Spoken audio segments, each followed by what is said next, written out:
নমস্কার বন্ধুরা, সবাই কেমন আছো? আশা করি সবাই খুব ভালো আছো, আমিও ভালো আছি। তো শীত তো প্রায় যায় তো কিন্তু শীত চলে গেলেও কিন্তু কড়াইশুঁটি কিন্তু এখনও যায়নি। কড়াইশুঁটি এখন বাজারে প্রচুর পাওয়া যাচ্ছে। তো আজকে নিয়ে চলে এসেছি নতুন একটা রেসিপি কড়াইশুঁটি দিয়ে তোমাদের সাথে শেয়ার করব।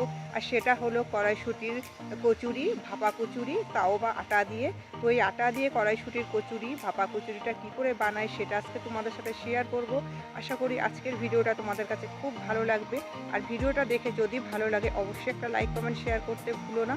তো চলো রেসিপিটা কি করে বানাই সেটা আজকে তোমাদের সাথে শেয়ার করব। তো কড়াইশুঁটির ভাপা কচুরিটা বানাবার জন্য এখানে আমি দেখতে পাচ্ছ 1 বাটি আটা নিয়ে নিয়েছি আর একটা গামলা নিয়ে নিয়েছি। এবার নিয়ে নেব কিছুটা পরিমাণে সুজির পরিমাণটা আমি এখানে কম ব্যবহার করব। তোমরা চাইলে কিন্তু ময়দা দিয়েও করতে পারো। আমি এখানে আটার যেটা মিল আটা বলা হয়, আমি এখানে মিল আটার ব্যবহারটা করেছি। তো হাফ বাটির থেকেও কম আমি এখানে সুজি ব্যবহার করলাম।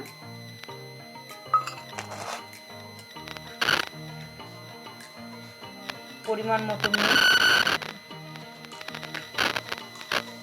পরিমাণ মতো খাবার সোডাটা খুব একটা বেশি দেইনি, পরিমাণ মতো দিয়ে ভালো করে একটু মিশিয়ে নেব।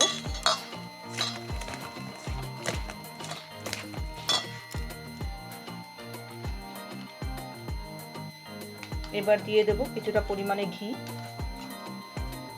আমি এখানে ঘিয়ের ব্যবহার করেছি। ঘিটা আমার বাড়িতেই তৈরি করা, তোমরা চাইলে কিন্তু সাদা তেলও ব্যবহার করতে পারো এবং ঘিও ব্যবহার করতে পারো। ঘিটা দিলে কিন্তু কচুরিতে ভালো একটা সুন্দর একটা সেন্ট আসে, সেই কারণে আমি এখানে ঘিটার ব্যবহার করলাম। দিয়ে ভালো করে একটু মিশিয়ে নেব সমস্ত উপকরণগুলোকে।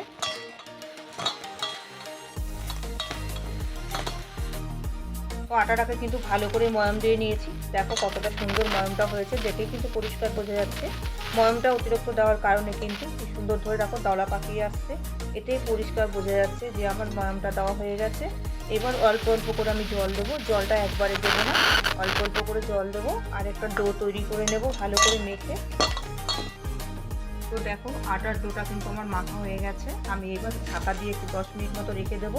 আর ডোটা কিন্তু আমি একটু নরম টাইপেরই করেছি, কারণ আর যেহেতু এখানে সুজির ব্যবহার করা হয়েছে, জলটা কিন্তু নরম হলেও পরবর্তীতে কিন্তু অ্যাডজাস্ট হয়ে যাবে ঢেকে রাখার কারণে। তো এইদিকে দেখো কড়াইশুঁটিগুলোকে আমি ছাড়িয়ে নিয়েছি আর এখানে নিয়ে নিয়েছি 2টো কাঁচা লঙ্কা।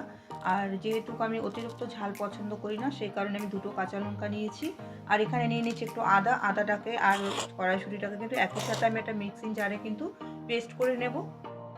তো এদিকে গ্যাসটা জ্বালিয়ে একটা কড়াই চাপিয়ে দিয়েছি, দিয়ে দেবো কিছুটা পরিমাণে সাদা তেল।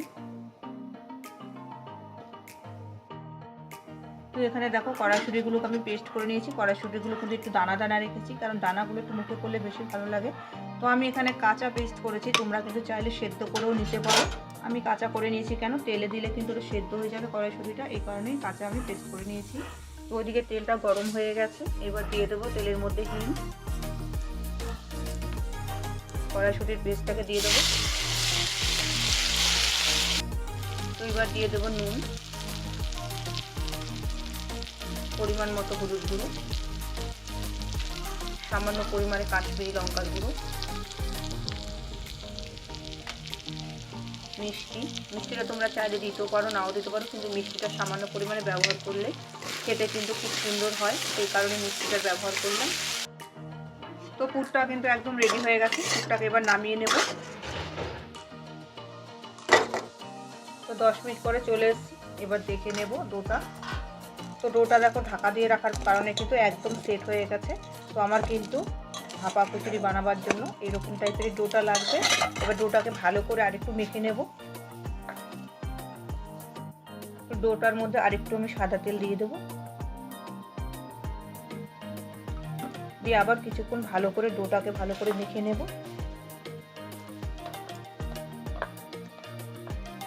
তো ডোটাকে দেখো ভালো করে কিন্তু একটু মেখে নিয়েছি আবারও। তো এবার আমি ছোট ছোট করে বল তৈরি করে নেব কয়েকটা।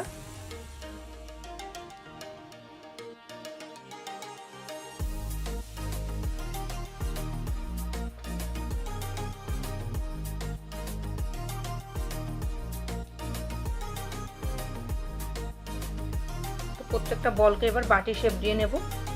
প্রথমে একটু হাতে এরকম গোল করে নেব, তাহলে বাটির শেপটা দিতে কিন্তু খুব সুবিধা হয়।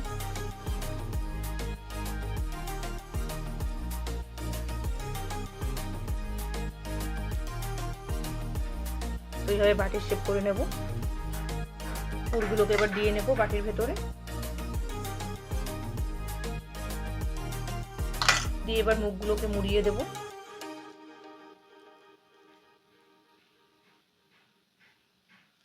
মুখটাকে মুড়িয়ে দেওয়ার পরে আমি কিন্তু এটাকে বেলবো না, আবার একটু গোল করে হাতের সাহায্যে একটু এরকম চেপে দেব।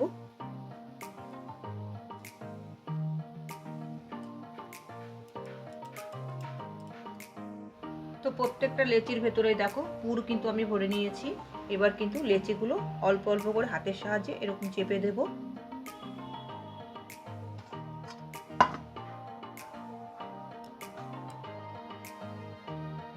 এখানে 7টা আমার কচুরি হয়েছে। কচুরিগুলো কিন্তু আর বড় করব না, কারণ ভাপা কচুরিগুলো এইভাবেই আমি তৈরি করব।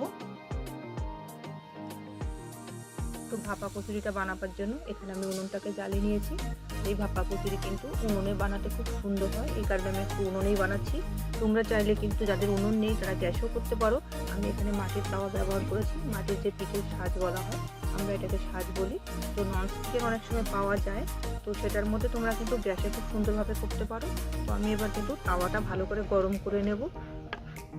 তো ওদিকে পিঠের শাঁসটা কিন্তু গরম হয়ে গেছে। আমি এবার আগুনের হিটটাকে একটু কমিয়ে দেবো, কেননা যেহেতু গরম হয়ে গেছে অতিরিক্ত আগুনে দিলে কিন্তু কচুরিগুলো পুড়ে যেতে পারে। যেরকম বেকারিতে দেখো ওই যেটাকে ভাটি বলা হয়, ভাটিটা গরম হয়ে যাওয়ার পরে কিন্তু কাঠগুলোকে নামিয়ে দেয়, ঠিক ওইভাবেই কিন্তু আমি কাঠগুলোকে নামিয়ে দিয়ে শুধু কিন্তু হিটটাকে রেখে দেবো। তো এইবার আমি দিয়ে দেবো অল্প অল্প করে তেল।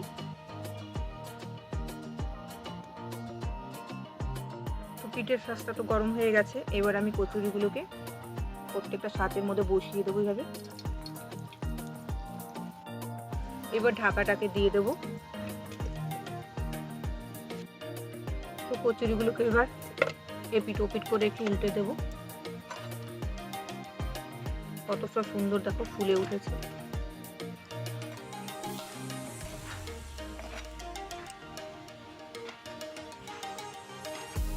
প্রত্যেকটা কচুরি দেখো কতটা সুন্দর ফুলে উঠছে। এইভাবে উল্টে পাল্টে দেবো।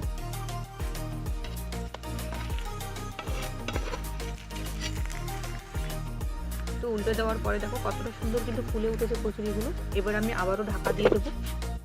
তো এবার দেখে নেব কচুরিগুলো কিরকম হলো। তো দেখো কচুরিগুলো কিন্তু কতটা ফুলে উঠেছে, একদম খাস্তা হয়ে গেছে।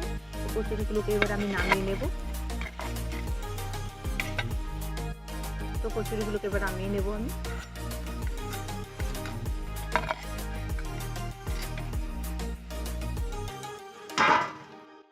তো আজকে কচুরিটা কিন্তু আমার বানানো একদম রেডি হয়ে গেছে। দেখতেই পারছো কচুরিটা কতটা খাস্তা হয়েছে। আর যাদের ধরো ময়দা আর তেল খাওয়া বারণ থাকে তারা কিন্তু অনায়াসেই কিন্তু এইভাবে আটা দিয়ে কিন্তু ভাপা কচুরি এইভাবে ঘরে কিন্তু একবার ট্রাই করে দেখতে পারো। আশা করি খুব ভালো লাগবে। সকাল বা সন্ধে যখনই মন চায় তখনই কিন্তু চট করে এইভাবে 10 মিনিটে বানিয়ে নিতে পারো ঘরে বসে কচুরি। এই ভাপা কচুরিটা কিন্তু সকালের জলখাবার বা বিকেলবেলাও খেতে খুবই ভালো লাগে। তো আজকে কিন্তু আমি সন্ধেবেলার টিফিন হিসাবে খাবো। তোমরা চাইলে তরকারি দিয়েও খেতে পারো। আমি আজকে এখানে সস নিয়ে নিয়েছি, টমেটো সস। তো সস দিয়ে আজকে আমি এই কচুরিটাকে খাবো। আর আজকে তোমাদের কাছে কেমন লাগলো আমার এই ভাপা কচুরি রেসিপিটা অবশ্যই তোমরা কমেন্টে জানাবে। তোমাদের কমেন্টের আশায় থাকবো। আর আজকে এখানেই শেষ করলাম। সবাই ভালো থাকবে, সুস্থ থাকবে। দেখা হবে আবার কোনো একটা নতুন ভিডিওতে।